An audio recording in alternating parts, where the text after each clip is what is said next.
नागरिक शेवटचा माणूस, त्या शेवटच्या माणसापर्यंत नुसत्या घोषणा पोहोचतात, राज्यकर्ते पोहोचत नाहीत. आणि तुम्ही तिथूनच सुरुवात केली.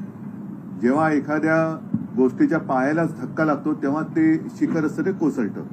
यांचं शिखर जे आहे ते सगळं खोट्यावरती आधारित आहे.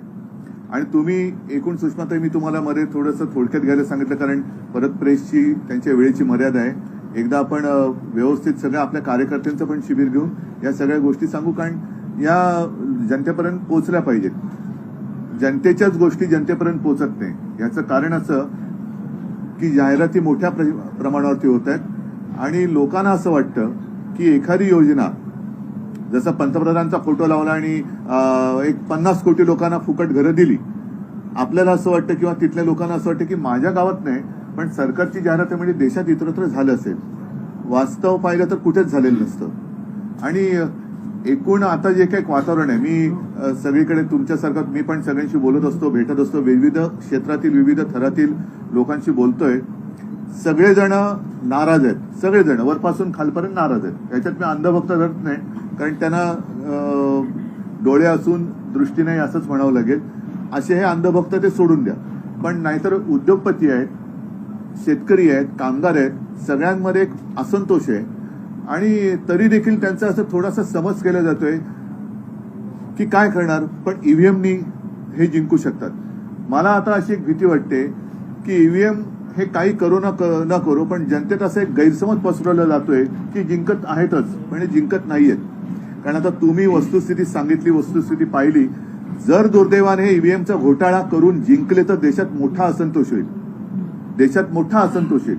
कारण हा शेवटी जनता हा सगळ्यात लोकशाहीतला मोठा घटक असतो. क्रांती म्हणतात ते मी अनेकदा सांगितलेले, क्रांती नेते नाही करत, क्रांती जनता करते.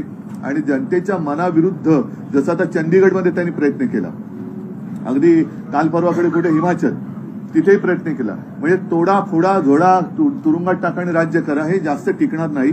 आणि जर जनतेच्या मनाविरुद्ध ईव्हीएमचा घोटाळा करून हे जिंकले तर देशामध्ये मोठा असंतोष हा भडकेल आणि मला त्याची चिंता वाटते.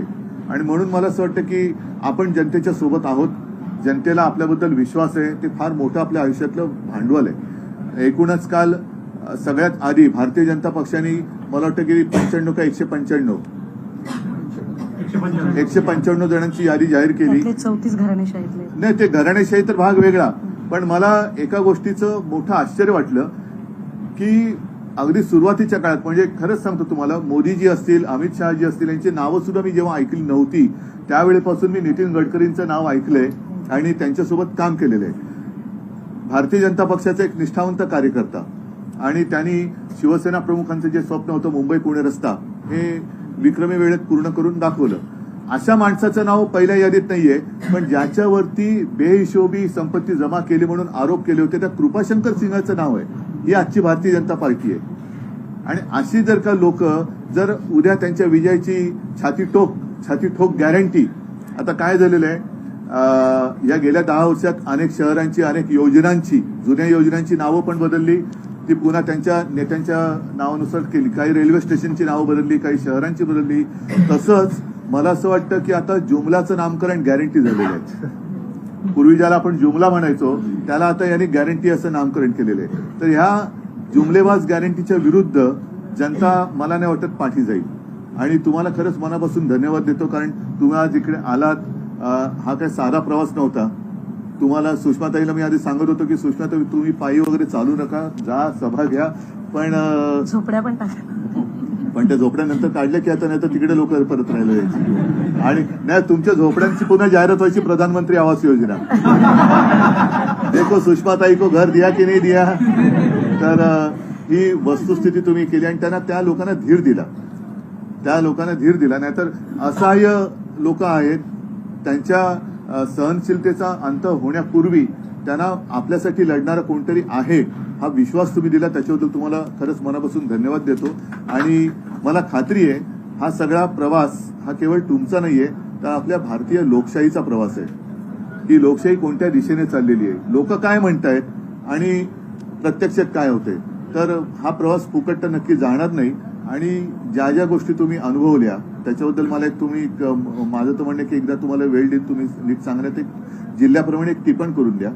साधारणतः मी तिथल्याच जाईन मी कारण मी ते जाहीर सभेत विचारतो की आपण केलेली कर्जमुक्ती शेतकऱ्यांना विचारतो तुम्हाला मिळाली की नाही, संकटाच्या काळामध्ये केलेली मदत तुम्हाला मिळाली की नाही, कारण मी खुल्ला विचारतो.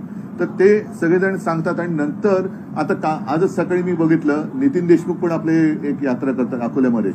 त्यांच्या सभेत एका शेतकऱ्याने ओरडून सांगितलं की आपल्या यात्रेमुळे आम्हाला अमुक अमुक मिळालं. तर ह्या यात्रा आणि जनतेचा रेटा हा खूप मोठा असतो. त्याच्यासमोर किती मोठा हुकुमशहा असला तर तो टिकाव धरू शकत नाही आणि तो यावेळेला टिकण्याने मला खात्री आहे. तुम्हाला परत एकदा सगळ्यांना मनापासून धन्यवाद देतो.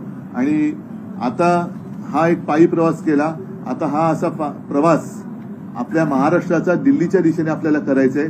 त्याचा काळातून धन्यवाद. जय हिंद, जय महाराष्ट्र. आईच्या पायांना एवढे मोठे मोठे तिला आता जरा शांत, जरा एक 2-4 दिवस जरा आराम करायला सांगा. हा सर, जय महाराष्ट्र.